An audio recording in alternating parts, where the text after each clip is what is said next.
this show, like I said before, has been asked to air. I don't know if you've been watching, but Watch Fox 57 has been airing them on Sunday mornings at 11 o'clock, awesome.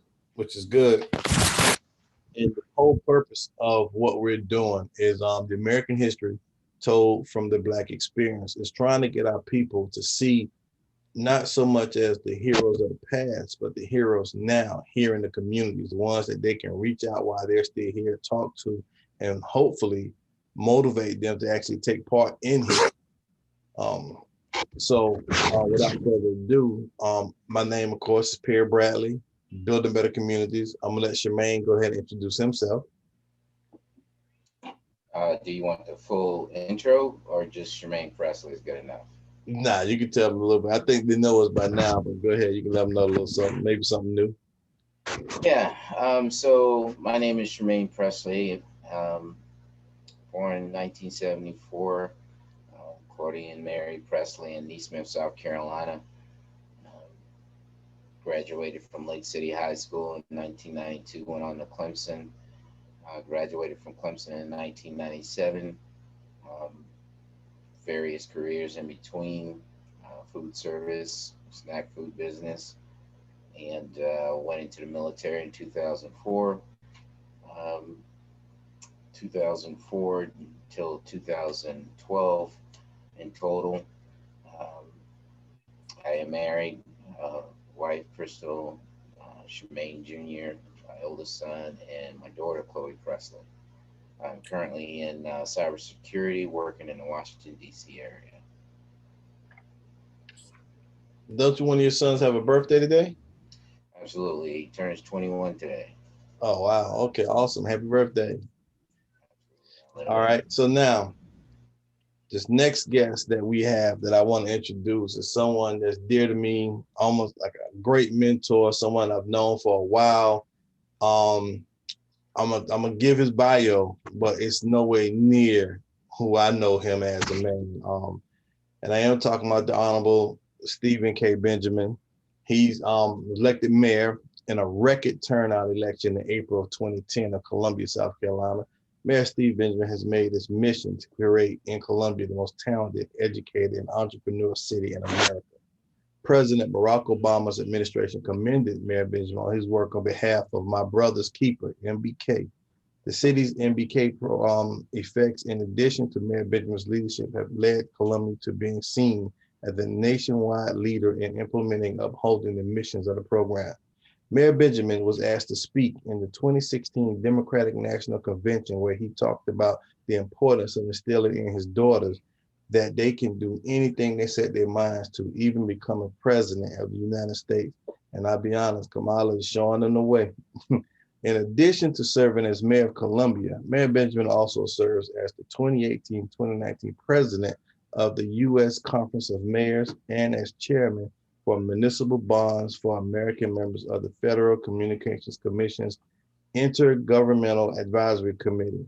He's a member of the Accelerator for America Advisory Council and co-chair of the Mayors for 100% Clean Energy campaign. So without further ado, I'd like to mention, guys, right now we have a great man, the Honorable Mayor Stephen K. Benjamin. How you doing, Mayor? I'm good, brother. How are you, man? Man, I'm doing good. I was all psyched up about this show. I was telling him, I said, man, normally I let Donovan do the intro. He's not even here right now. So I said, I want to do this intro. I mean, we go way back, way back. I remember when I was bringing up some pictures. I remember when I first started, when BBC was starting out, and I told you I wanted to do that community culture project. And we met downtown Columbia, and your inspiration, I mean, it's been a blessing. We haven't turned back yet. So if you want to go ahead and get started. No, man, we've been on a journey. I tell folks back when we started, I had no gray hair. You actually had hair. I'm just joking. I had gray hair. You still didn't have any hair. I'm not sure. Is it legal to have 3 noops on the call at one time? Is that a lie? Well, you know, the ladies might have a problem with it, but we good. Okay. You think we're gonna be all right, Charmaine? I think we're gonna be all right. We should be fine. I think we're in good shape. No, it's a pleasure to be with you. We were talking. Perry asked if I'd if I could speak for, about a half hour. I'm not sure if I can go for a half hour, y'all. I'll share some thoughts and maybe a little bit about my story, because, the reality is, and I try to tell everyone, particularly young people, when I'm speaking to young people, is that we walk up on folks, and some people might be having their very worst day, and some may be having their very best day, but we come upon each other, and we really don't know each other's stories, and we make assumptions about folks, and it's amazing when you take the time. It's a lot more difficult, obviously, in the age we're living in right now, because you can't always sit down and break bread with everybody at any time. But when you sit down, you actually do what my grandmother might say: God gave you 2 ears and 1 mouth for a reason. You're supposed to listen twice as much as you talk. It's amazing what you can learn from people. It's amazing what you can learn from folks and about folks. And the reality is that, my commitment, and I'd suggest to you just one piece of advice: our collective commitment should be to be lifelong learners, to always realize that, when you're too old to learn something, you might as well give up the game. That you can always learn something from someone. That means that person is 77 years old or 7 years old, and it's amazing. The wisdom, and y'all know, from a barbershop to a shoe shine stand, to someone who's been working in the restaurant and observing people for 45, 50 years, washing dishes and busting plates. It's amazing what you can learn just by sometimes just listening to people. And thank you just for an opportunity to tell my story. My family is from Orangeburg, South Carolina. Literally on the outskirts of Orangeburg. If some folks you ever heard of Stone Alley or Sprinkle Avenue? It's a place you didn't hang out too much if you didn't have to in Orangeburg. But that's where my family's from. My parents were in that last wave of, I would say, migrants to the north. Talked to Reverend Jesse Jackson a couple of years ago. He told me my parents were not migrants, they were refugees, that they were African Americans fleeing the South when they left over 50 years ago. They settled in New York City and in Queens, where I was born and raised, and eventually until I came back to USC as an undergraduate student back in 1987. So it's been a minute. I often talk about August 17, 1987 as a day my days in Columbia began. I gave my State of the City address, my very final one, just a couple of days ago, because it was the day, my first day in Columbia ever. It was the day I began my Columbia experience. But obviously, we all know, particularly those of us on the call who may be maybe Black men in America, is that we've lived several lives by the time we got to be 17, 18 years old. Just the challenges of being the African seed and the American son, and particularly being a boy, as I was at that age.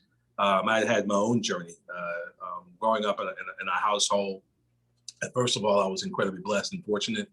God let me pick my own two parents, Maggie and Sam Benjamin. I could have done a better job, and we all know how important that is in the development of a child. A mother who is loving and working, a dad who sometimes worked 3 jobs. But friends would always think it was odd that my daddy would hug his boys, he'd kiss his boys, he'd make sure that we understood that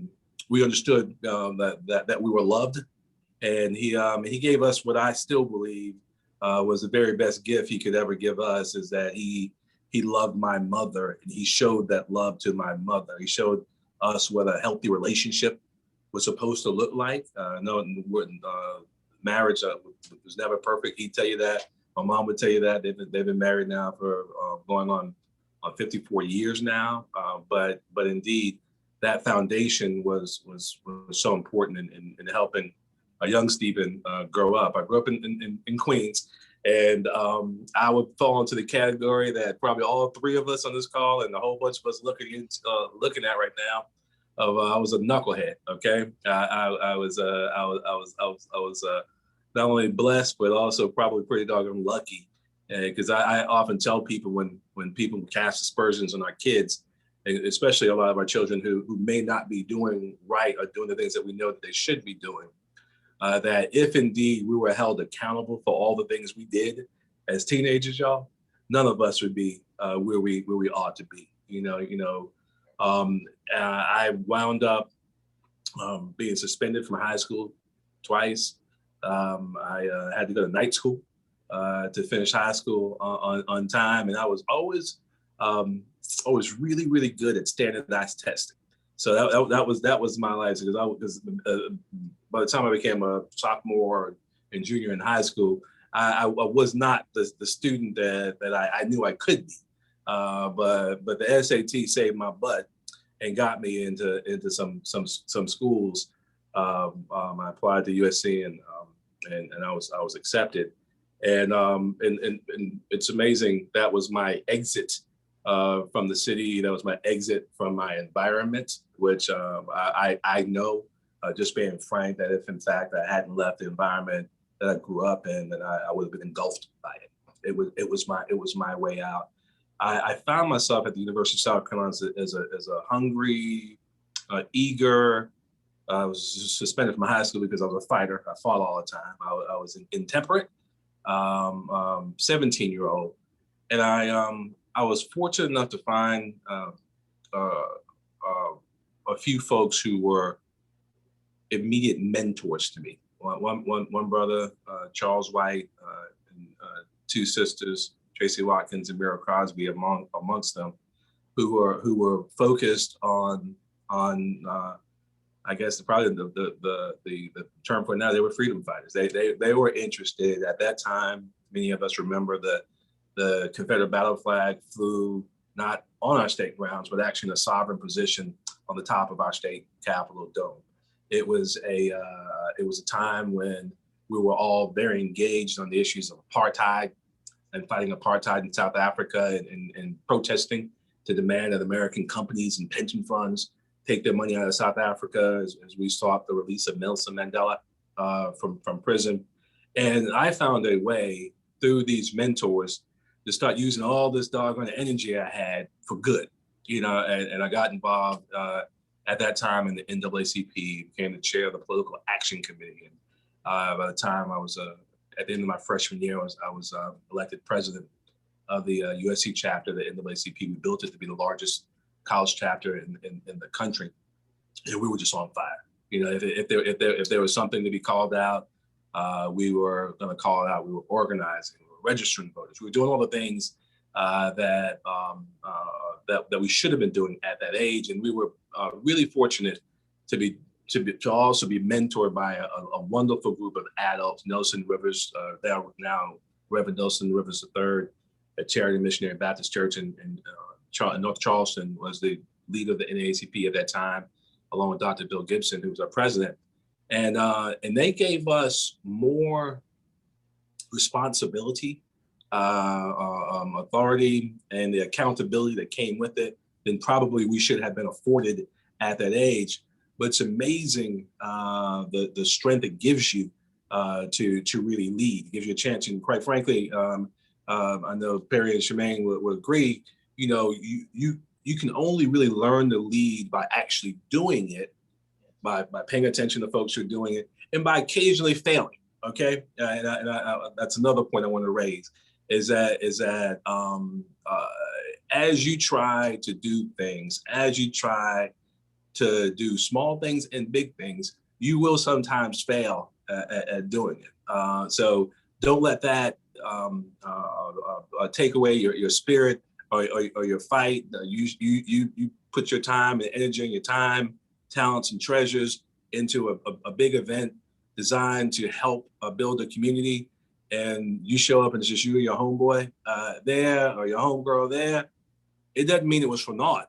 It just means that, oh yeah, it just means something's got to be tweaked. It means something's got to be different. You got to work hard to get the word out, whatever it happens to be, but doesn't mean that your work was in vain. So I want to tell you another piece of advice is that you will fail sometimes. But I guarantee you that while everyone else might not have taken that journey down the road just yet, you took a journey down the road and you learned something, and it's a process you have to go through. So it's okay to fail sometimes. It's okay to not know sometimes it's okay. There's strength in humility. And I will tell you, if you ever walk into a room and you are the smartest person in that room, you need to find a new room, okay?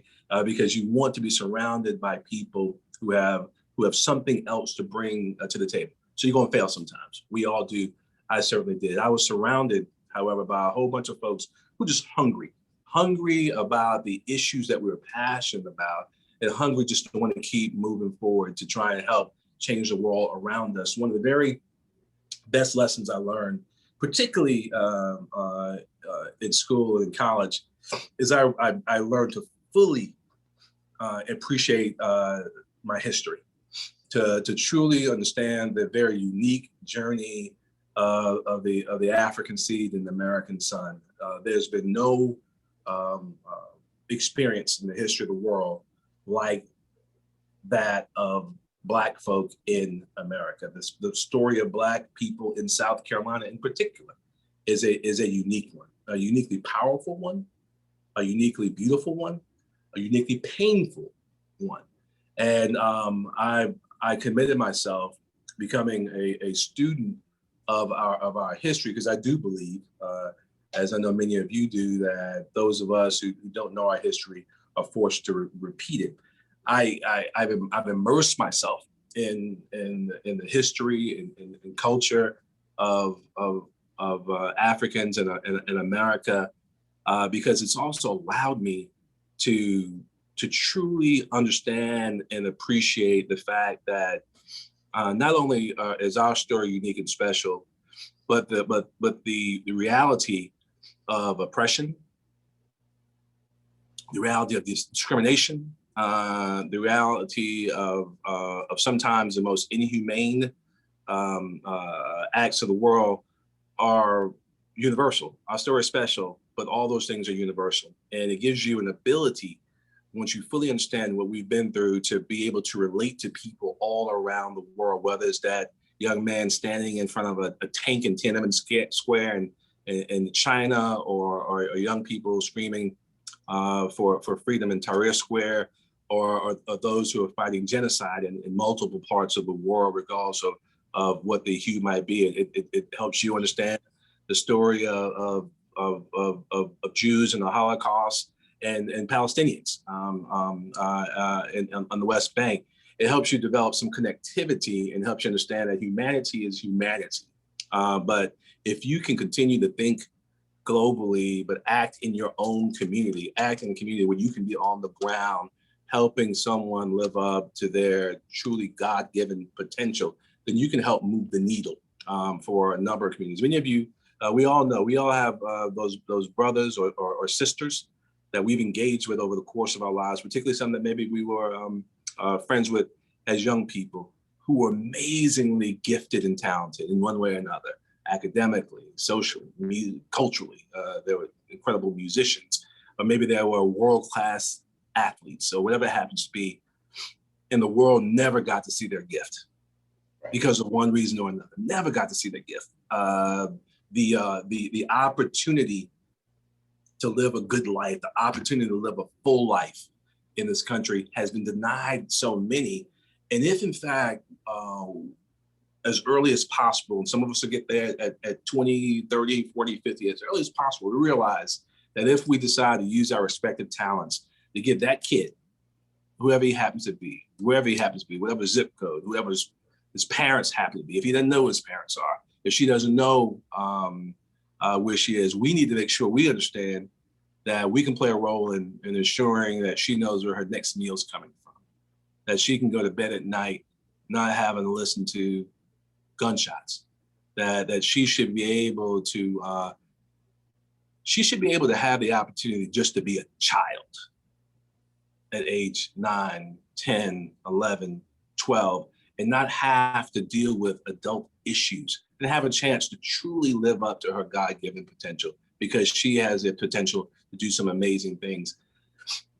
Understanding my history, being surrounded by mentors, surrounding myself with people who wanted to push me to be my better self was a wonderful gift to me, and it's shaped my worldview and that it told me at a very early age that I wanted to serve in some way. I didn't know I wanted to be mayor as a 17-year-old or quite frankly, as a 27-year-old.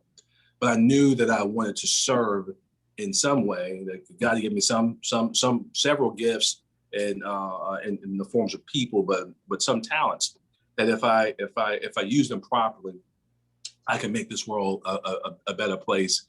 I recognize that there were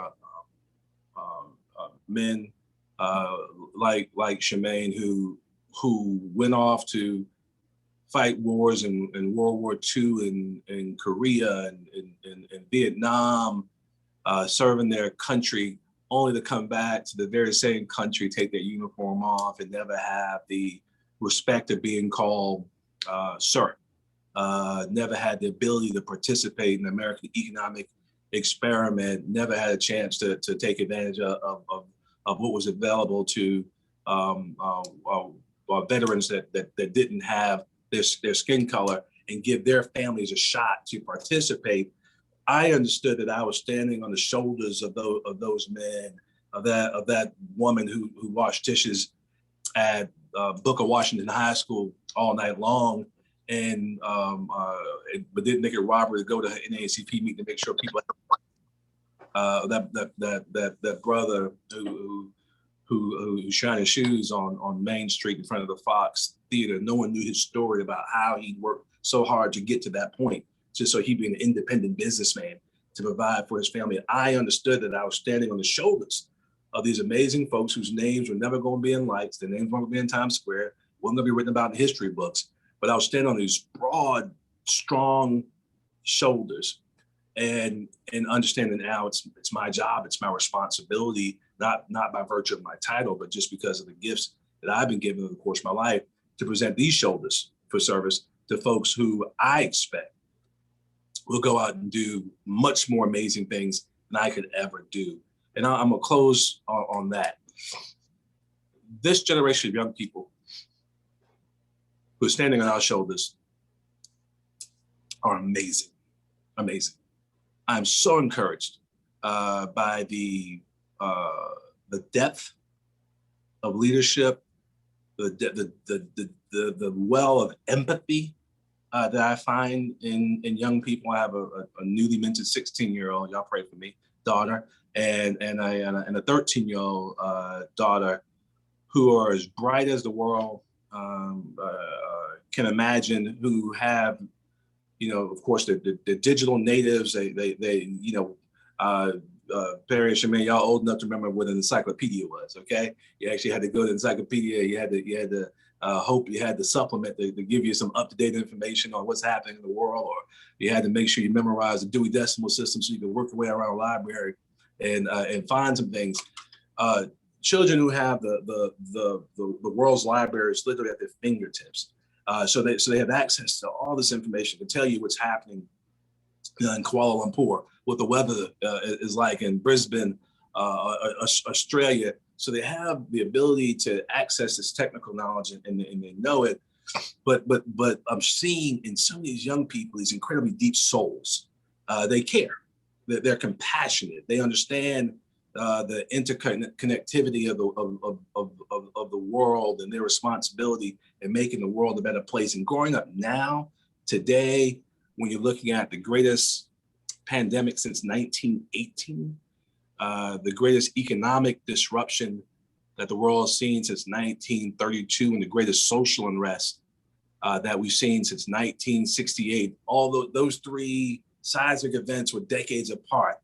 These young people have had to deal with it in 1 year, when they don't have the power of socialization, with the importance. Y'all know how important it was to have your boys around you, have your best friends around you at this age, and what that meant in shaping you as an individual, what that socialization at school meant. These young people are pushing their way through these historic times and doing it in a way that makes me incredibly proud, as certainly as a mayor, and amazingly proud just as a father who sees himself as a father, not just of the two children that my wife and I gave birth to. Well, she gave birth to.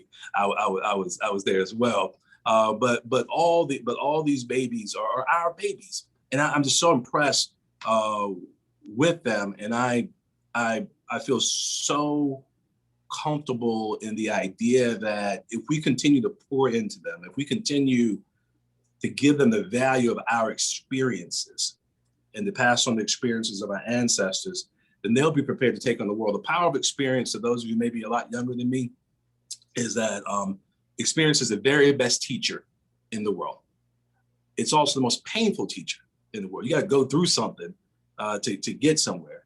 So if you're willing to listen and pay attention to folks who might have a little bit more gray hair than you and learn from their experiences and leverage their experiences, it's amazing how much it can accelerate you on life. But I remain confident that these young folks,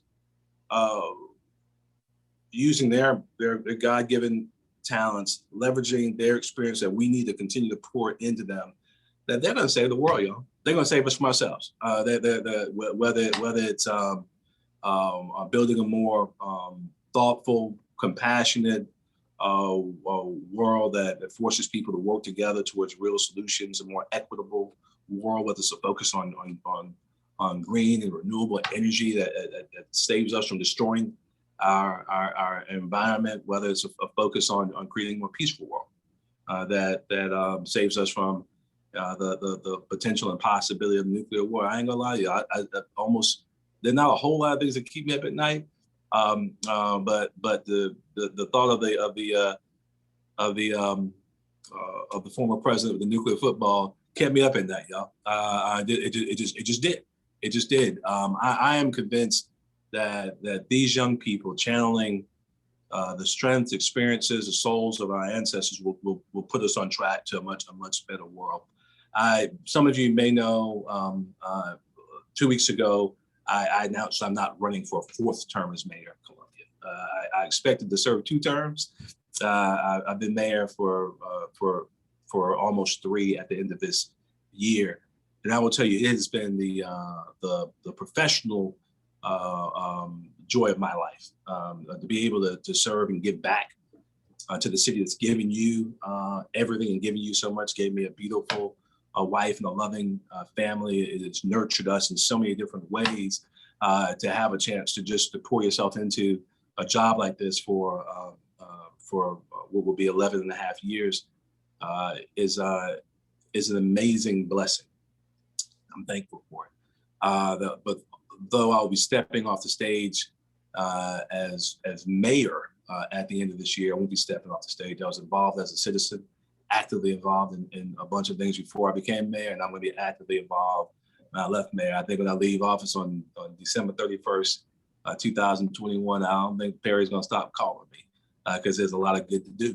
There's a lot of good to do, and I will tell you that the work that I've been able to do working with BBC under Perry's leadership, focusing on creating safer communities and more resilient communities, on that connection. I've often talked to Perry about the power that I believe that he has, because he has such credibility in so many different communities. Folks who normally would never talk to each other are dialoguing because of Perry's role as an ambassador, and by extension, all the leaders of BBC. And it's allowed us to get some creative partnerships done. But I believe that those partnerships are even the tip of the iceberg. And it's going to require us to continue to have public sector, but also public, private sector and philanthropic efforts just working together to continue to make sure that the real promise of this country that's been denied to too many people for too long is real for all of us. So that's Steve Benjamin's journey. I've been blessed beyond measure, and I know it. And I'm a lifelong learner. So I'll ask y'all to give me the leeway to be imperfect and to make mistakes at times.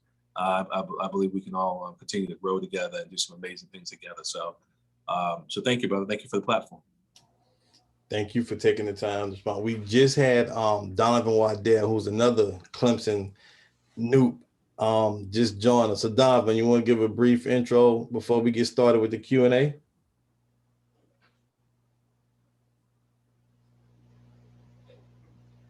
Sure. Donovan Waddell from the foothills of the mountains in South Carolina. Inman. You probably passed if you were heading towards Spartanburg or Greenville or Charlotte, or if you were coming south back down towards Georgia, Atlanta. Spring 96 is the year I crossed. And I will say, Steve, I definitely enjoyed your input. It's refreshing to hear the positivity and recognize the impact that you've had on your community. And it's easy to get lost when a lot of times the young aren't viewed in the same lens that you just projected. Even my own, man. I was just telling one of my buddies recently, my oldest two actually, my oldest son and daughter, they were down and I recorded the Black Panther Party, Vanguard of the Revolution. It came on the PBS network a few years ago. I couldn't wait to show it to them, man. I knew they were going to love it because this was stuff that I was interested in. And I had it all queued up. And we got ready to play it. My daughter was hanging on. My son wasn't even faking, man. He was like, and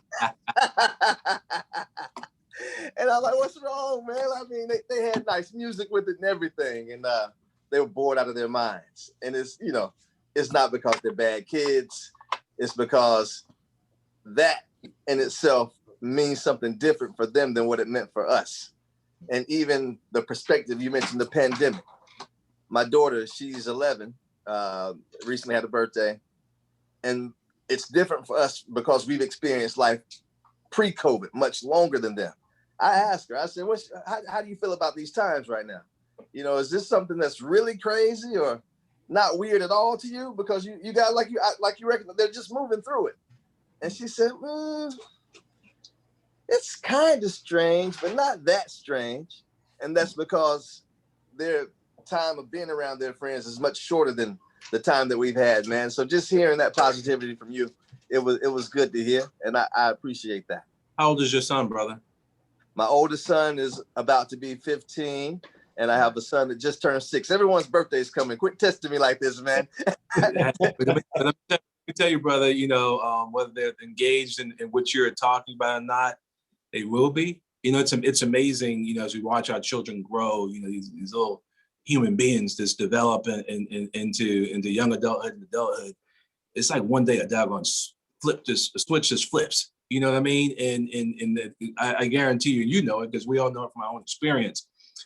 Some things that your parents are convinced you were not listening to when they said it, whether they wanted you or not, it was registering.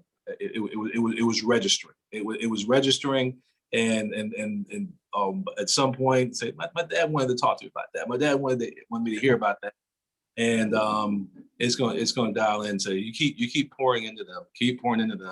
And you got to tell me what you got that I'm not sure it's dashiki. What do we call it? That's sharp, bro. Man, yeah, I'm looking at the diamond with the K on it myself. Barry gonna lose the whole. I tested out on you before I shot for myself. I said I'll be the guinea pig, baby. Barry, you guys start showing a little bit of divine non-equity here, man. You can't have all noobs on here, man. And now we had a Sigma the first series. There was right. Okay.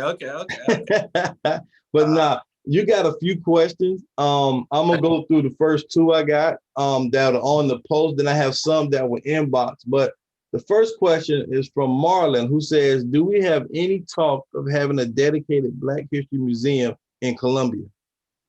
Yes, we do. Actually, we've had a few different shots at it, working closely with Dr. Bobby Donaldson. Some of you have come across Dr. Donaldson in the past. He's a professor of African American history at the University of South Carolina. He's been amazing. I reached out to Dr. Donaldson in 2012. We had a partnership at that time, actually initiated by the then mayor of Birmingham, looking at, when you start talking about the American Civil Rights Movement in particular, it's amazing. People focus on like 3 or 4 events. I mean, until we talk about Birmingham, we talk about Selma. You might talk about the Little Rock 9, and then a whole lot of folks talk about Dr. King 9 in Memphis. Maybe you go a little bit north and you talk about 1963 March on Washington.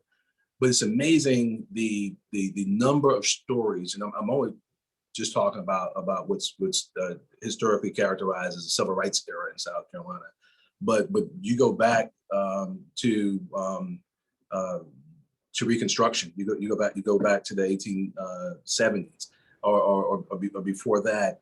The number of stories that our people would find powerful and edifying would just be downright amazing. You talk about the fact that South Carolina was one of only 2 states, at the end of the Civil War that was done majority African American, and not only were majority African American, but folks decided then that it was actually worth voting. Now, of course, we were under the protection of federal troops at the time, but folks showed up, and people don't know at the end of the Civil War, we had an African American lieutenant governor, African American secretary of state, African Americans on the South Carolina Supreme Court. The majority of the South Carolina House of Representatives African American. A preponderance of those in the Senate. The University of South Carolina opened up for the very first time to people of color, including women being educated there. You wind up planting the seeds for this amazing group of talented Black men. Prior to Jim Clyburn going back to Congress 30 years ago, South Carolina sent more Black people, all Black men, to Capitol Hill than any other state in the union, but people don't know that. So there's rich history as the relationship we started with Dr. Donaldson back in 2012. We decided we were going to focus on some issues that we were going to celebrate, some events we were going to celebrate in 2013 as a 50th anniversary of a number of important events, including the integration of USC. Of course, when Harvey Gantt also integrated Clemson, of the Edwards versus South Carolina decision, still taught in law schools today, in which Jim Clyburn and 186 other students and protesters were arrested right here. I'm on Main Street, a block away from where I am, in front of the state capitol, being denied their right to petition the government, right to free assembly. That U.S. Supreme Court case that was decided based on what happened right here in Columbia, and so many things. We told the story of Sarah May Fleming, who was the lady who filed a lawsuit and won her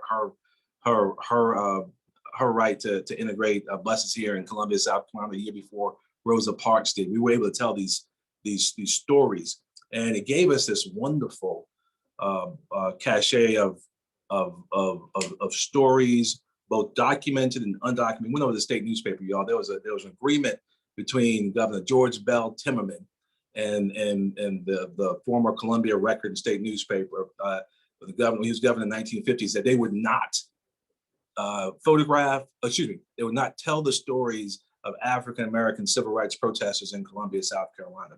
So if you go back to the 50s, you had to go to an African American newspaper, and usually sometimes one from another state, to actually see what was happening here. To the larger population, you would never know by reading some of the white-owned newspapers at the time. So we sent Dr. Donaldson and Sam Johnson, who worked with me, down to the state newspaper, and they had in their archives thousands of photographs of men and women and young protesters protesting up and down Main Street, passing by Big Zion Baptist Church and Bethlehem, these students coming from Claflin and NC State and Allen and Benedict. So we started this process of just putting these pictures out there. Columbia SC 63, our story matters. If you Google it, we started putting them out there, asking people, can you identify these folks? Can you identify these people? So that was a long way of saying we now have an amazing amount of collateral materials, of historic materials that we're looking for a home for right now. A good bit of it is at the university. I would ask you to keep your eyes on some of the major announcements that USC, with the help of Dr. Donaldson and Congressman Clyburn and others, some announcements that they have upcoming around the old Booker Washington High School and what's going to happen there. I think in the interim, those significant documents will will indeed find a home there. But my hope is still, we've looked at a couple of different sites to find a place in and around, right in the heart of downtown Columbia, to begin telling the full story of the contributions of African Americans to Columbia at very least, if not to South Carolina. I'm glad you said that, because starting, I think Sunday, my cousin is bringing down a whole box. I guess we're gonna set up a whole room at the Colony Apartments office we have over there. We're gonna put South Carolina Black History artifacts together with pictures and everything in that building. Let me give you again a website. It's Columbia SC 63, like the year 63.com.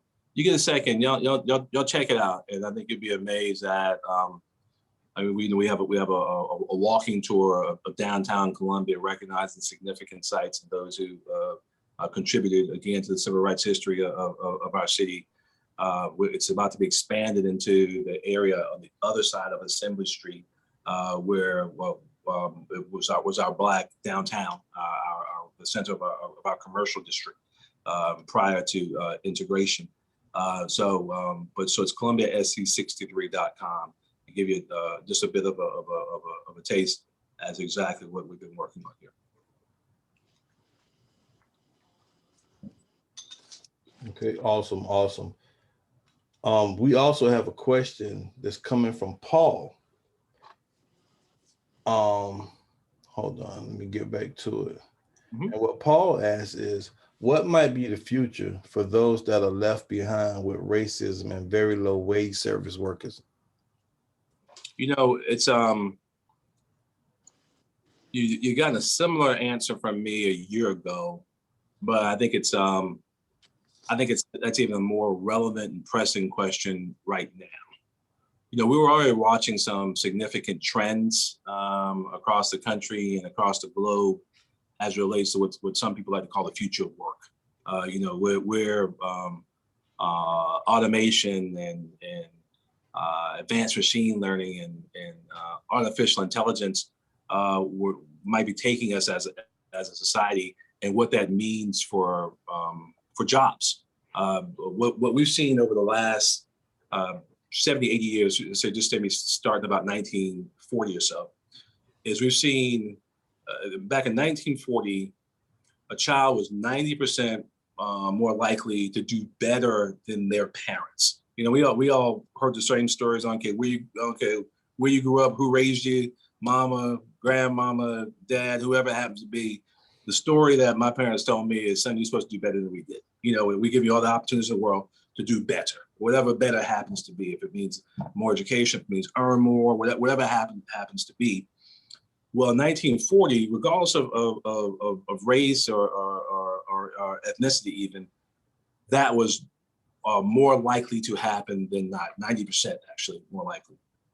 And we've watched decade after decade, particularly with a significant dip in the 80s, and now it's actually not more likely for young people to be more financially independent and secure and to earn more than their parents did. And there's a whole lot of factors, and we can talk about probably them, just the four of us on the screen, could probably talk about them ad nauseum.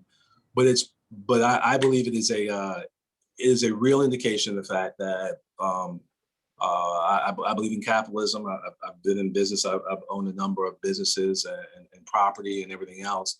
That capitalism currently constructed doesn't work for all families. It just doesn't. That the ability to earn a good living and earn a good life has become so much more difficult for so many families in America. And we're watching these incredible trends. There's a professor at Harvard. Let me turn this heater off, y'all. Give me 1 second. About to start sweating in this wool suit. There's a professor at Harvard. His name is Raj, R-A-J Chetty, the C-H-E-T-T-Y. There's done an amazing job mapping the fortunes of African-American women versus white women, and African-American men versus white men all across the country. I've always been particularly interested in the South. And we've watched this amazing acceleration of Black women vis-a-vis their peers doing incredibly well. And we've actually watched the reverse happen, particularly for Black men. He has a wonderful study in which he shows these two balls, one's green, one's purple. But it shows the various quintiles, fifths of American society, those who are wealthy down to those who are least wealthy or truly poor, and even Black men who were born into the top two quintiles of American society, the significant number, a majority of them, who fall out of the top two quintiles into the bottom three over the course of their lives. There are forces at play right now that, yes, systemic racism, the perniciousness of the criminal justice system and discrimination, but also educational dysfunction and the reality that it's very difficult for a lot of our families to succeed in school. It's tough for a baby. I'll just be honest, to succeed. I say baby because they're my babies. It's tough for a child to succeed in school when a child, as we discussed earlier, is having to worry about shelter, is having to worry about safety and security, have to go to bed at night with gunshots ringing, have to go sleep under their beds or in a bathtub to protect themselves from potentially being wounded when a child doesn't have access to healthy food.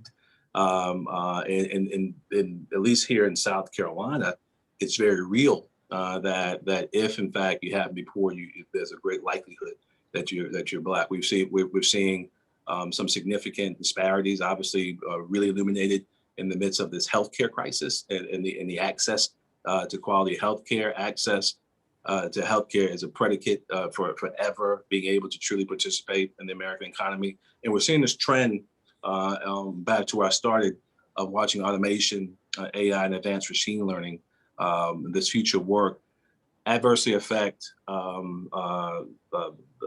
the earnings ability of people who exist in those two bottom quintiles. Jobs are disappearing.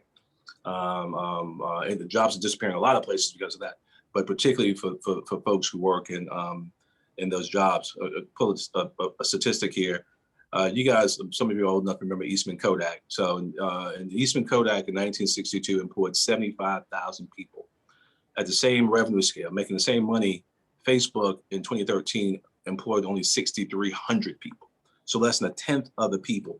Jobs are disappearing, and the wages that go with those jobs are also disappearing. It has been accelerated by the pandemic. Some of the things we expected to not happen in these studies. We had a wonderful partnership we did with Howard University, Harvard University, and the African American Mayors Association a few years ago, looking at Columbia, Long Beach, California, and Gary, Indiana. And we've seen just in this past year, things that we didn't expect to start seeing until 2030 happening now because of the pandemic and distance learning and what it's meant to companies seeking to be more efficient. So it's real and it's a challenge. So I'm just gonna drop one idea and then I'll take whatever other question you have. One idea we've been playing with here, and some folks, it makes people kind of stand back and say, I'm not sure about that just yet. But many of you remember when Andrew Yang was running for president, he advocated for universal basic income. A lot of folks don't necessarily like the idea of everyone getting a check every single month for a certain amount. We have gravitated towards the idea, and when I spoke earlier about being a lifelong learner, I'm willing to try new ideas and see if it helps people.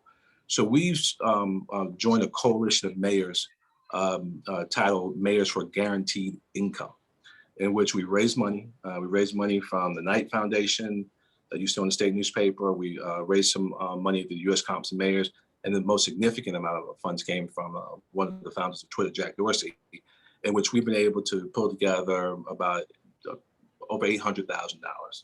And we're partnering with the Midlands Fatherhood Initiative here in Columbia for a program we call CLIMB, the Columbia Life Improvement Monetary Benefit. in which we're identifying 100 brothers. And I say brothers because these will be Black men, white men, Latino men, all picked randomly, but who volunteered to participate in the project. And those brothers are going to receive $500 a month for a year. And then these are men who are participating in the Midlands Father Initiative, been around for 20 years. They do amazing work in connecting these men with their families. And I will tell you, and your brothers can agree with me or not, it means something to me as a man to be able to put shoes on my kids' feet, to make sure that they their food on the table, that they have the books that they need to participate in the educational system, that some of the things that they have everything they need, and some of the things that they want, and the inability, maybe because of decisions I made or just because of circumstance to do that, adversely affects every single thing that a man might want to have a productive relationship with his child. And we know we know the long-term effect that has on the overall society, and we all bear some responsibility and the burden of that as well. So we're using this as an opportunity, I believe, to show that this is a unique way in which we can try and make a difference in the lives of these 100 men, and see if it works. You know, we have a card that's being supported by actually MasterCard, free of charge. It's a benefit card in which it's anonymized. We don't know who spends what on what, but we're able to track and be able to show what I believe it will is that people think people will splurge on things that don't matter. I believe that that these funds will be used to improve these men's lives and improve the lives of those around them in meaningful ways. We're going to be able to track that in some way. I think it's going to require us, it's a long way of saying, I think it's going to require us to think about capitalism a lot differently than we have in America. The way in which we've done capitalism for the last 30 years at least, maybe the last 40 years, and I want y'all to just think about this, and I'm just going to let it sit out there, is that we support socialism for the wealthy and capitalism for everybody else. That when it comes time for America to step up and make sure that that there are resources to prop up businesses, that so often we make sure that the haves, and I'm a have, that the haves have more, and we want everybody else to pull themselves up by the bootstraps. And we've got to find some way to turn that upside down and make sure that people who need help the most get help first. And then we'll be not only a more equitable country, but I think we'll be a much stronger and sustainable country. And we won't have all these issues that we have nowadays where people are at each other's throats because everyone feels that someone's got their thumb on the scale to their disadvantage. That was a long answer to a short question. Sorry about that. No, I'm glad you mentioned that. I sit on the Climb Task Force with Jermaine and Frank and all them guys, and so it's a real experience that I'm looking forward to seeing them work through. My auntie Pia from Charlotte commented in. She says that every generation should do better than the previous generation. Wisdom and wealth should be passed down. I think you were kind of referring to that. How do you feel? Amen. I couldn't agree with your auntie more enough. But we just got to make sure we pass on the lessons learned to younger people, and our younger brothers and sisters have to receive it. Find ways to receive it, and which also means we got to find ways to you got to meet people where they are. Sometimes you got to meet them where they are, and hopefully bring them to where you at least where you think they might want to be, but again, it requires all of us to be much more open to listening. I listen to more stories. I hope my daughters aren't watching right now. I listen to more stories from my daughters that I don't want to listen to, but it's my job as a dad to listen and to hear whatever the issue is they want to talk about, and for me, it's more important for them to know that I'm listening and then I'm always there to listen. And then hopefully we can go actually talk about something I want to talk about after that's all over. So we'll see. But I couldn't agree, Auntie Pia, more. Okay, awesome. We're starting the Iron Man project coming up soon. BBC is, and I'm gonna get an input from all the fellas on the panel. How important right now, and I'm gonna tell you where we got the Iron Man project from. In the Bible, iron sharpens iron. And so what we're trying to figure out is how we can get more of our young African-American males out off the streets, curb gun violence, try to get them more productive in the community. What do you guys think is the key role that we as African-American leaders in the community have to do in order to address these young men? We got to take it to the young man. I find that oftentimes the biggest fail is where we miss in talking with each other, like where we are right now. We want good things.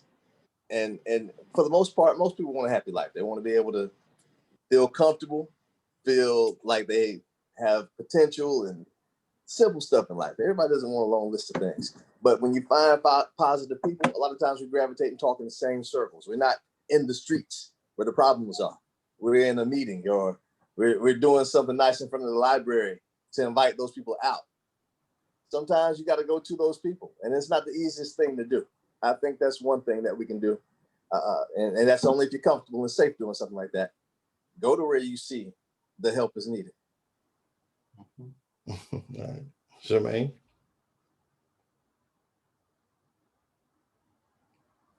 You on mute, bro. For me, it just seems it's so cumbersome. But definitely you want it to, like you did, you state the problem and you have to figure out, why is it that way and what are some of the things we can put in place to prevent it from continuing in that way. So if we're talking about violence and we're talking about being in the streets, why are they in the streets? The mayor's covered a lot of it. They want to eat. Everybody wants food, right? Secondly, or moreover, those people also want to have a place to sleep. They also want to be, and I actually have this underlined that the mayor mentioned earlier in his speech or his talk, being cool, right? What do you see? And this has been something that I have seen here in I guess it's been more prevalent in the last week, simply because some of the movies that are out right now speak to this. I watched Quincy Jones the other day, and he's like, "Yeah, being cool, that's the thing. At certain ages, adolescents, teenagers, it's being cool, being able to fit in." So when you take all of these factors, I think, and try to address those, because see, we possibly couldn't be cool, but we're not on the TV. We're not doing a nice, a dance, or we don't have that outfit that can be worn to school and everybody says, "Hey, that guy is, hip." So how do we change that narrative? How do we change their minds on what to be? They have to see us, like Donovan said, we have to go to them. So it's a lot of what's already been covered, but it's simply mapping out a plan and being able to change that plan as it goes along. Here again, not being afraid to fail. And I'll leave it there. I can keep speaking on that. Sure, Jermaine, first of all, how do you do that with your screen, man? I like the old school TV screen around it. You have to show me how to do that, man. Oh, no problem at all. No problem. It brings back some bad memories of being a human remote control. My daddy made me get up and turn the TV. I don't want that. Get up and turn the TV. Come on, Dad. Right. Stand there and everything, right? Hold it right there. Yeah, stay right there. Hold that hanger. Move the hanger over, son. Anyway, my kids will see this and probably try to figure out what in the world is that surrounding him. I remember the first time I told them that TV used to go off at night too. They're like, "What do you mean TV used to go off?" I said, "At a certain time, the TV was off." They're Star like, Spangled Banner. That's it. Star Spangled Banner. Maybe you're in the country, might have been John Wayne. You know, Yeah, and then Fuzz. it was over. But I like the idea. You said Iron Man. I thought you were gonna start making me do jumping jacks or push-ups or something like that. I start swimming somewhere. But I like that because I remain convinced. You know, we spent a lot of time, and rightfully so, over the last couple of years, celebrating and raising up our sisters, who have for so long done so much to carry the burdens of our families. However, I remain convinced that if you have to empower Black men because we already have the power, but if we help our men tap into that power that's inside each and every one of them, I'm a huge believer that God's given all of us at least one gift, if not several gifts. And you all seen that sometimes it's faith, sometimes it's family, sometimes it's just recognizing that I got this wonderful skill with my hands. I can fix things. I'm a mechanic, whatever it happens to be. In another life, I was an engineer, whatever it happens to be. But you tap into that gift that someone has. They realize that they can sing, or they're a musician, and they're on fire. They're on fire. I am convinced that so many of our brothers have so many gifts to give the world and haven't had the opportunity to fully finish adolescence. Started off the speech earlier, talking about the idea that we were held accountable for the things that we did when we were teenagers, but they get caught doing. Imagine being held accountable for your entire life for a decision you made when you were 14 years old or 13 years old. And that stifling your development and your prosperity and your opportunity to give back to your family or give back to your community, and just starting to use our experiences, iron sharpens iron, to try and create a world where we're pouring into brothers as much as we can, as early as we can, and then actually also making a commitment to going back and recapturing some of the brothers we might have lost. Realizing that I serve a God who's a God of love and justice and mercy. If I serve a God of second chances, how can I not be a mayor or a man of second chances? You got to be able to give people second chances. And comparing those, we've done some wonderful work around Ban the Box here in Columbia. You could work for the city of Columbia. We don't that box is whether or not you've ever been convicted of a crime is not on the application. Okay, we reserve the right to ask it later in the process. If it's, obviously if you have some significant crimes, CSC or what have you, we're not going to have you working in the parks around children or what have you. But it's not going to stop you from getting in the door and doing a job that you're able to do or can be trained to do, because we want you to be able to feed yourself and your family and have a chance to climb the scale. We literally have 2,300 employees. We have hundreds of employees who have a background that normally would have excluded them from the opportunity to work for one of the largest cities in the Southeast. So we just got to start doing more of iron sharpens iron, and look forward to hearing more about that, Perry. Okay, awesome. Do you want to take one more question? It's 8:00. We can. Yeah, we'll take one more. I'm gonna go home. Well, you announced that you will no longer will be running for mayor. So the next question comes from Kevin asking, "Hey, what's next?" Well, we'll see, man. I'm a big believer, brother, that if you're a good steward of what God gives you, then maybe He'll give you something else, to do something with. I've tried to be the very best mayor that I could.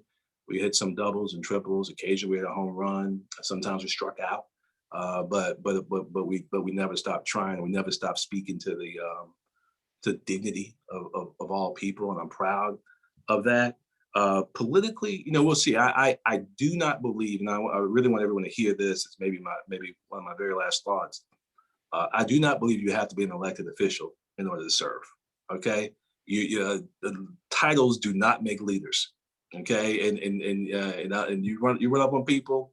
Do not confuse confidence with competence. Okay, someone who thinks they have all the answers and they got a title in front of the name or behind the name does not make them a leader. And I would tell other leaders on here who might have that title, do not get so consumed in your job or your title that when your title goes away, then you no longer exist. We recognize that we're all equal in the eyes of God. That we all have an obligation to serve. I take my obligation to serve as part of my ethos, as part of who I am, as a beneficiary of the contributions of so many people who gave everything, literally gave their lives for me to have the opportunity to serve as mayor of the city.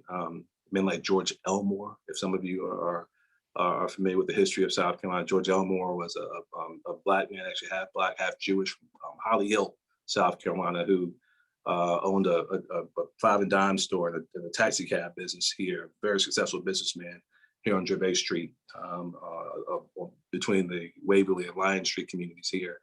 Back in 1947, he filed a lawsuit protesting that the Democratic primary, which at that time was the only primary in South Carolina, you won the primary, you would win office. It wasn't open to African Americans. Filed a lawsuit. He was a man of means. He eventually won that lawsuit, Elmore versus Rice, won the lawsuit, and then lost every single thing he had.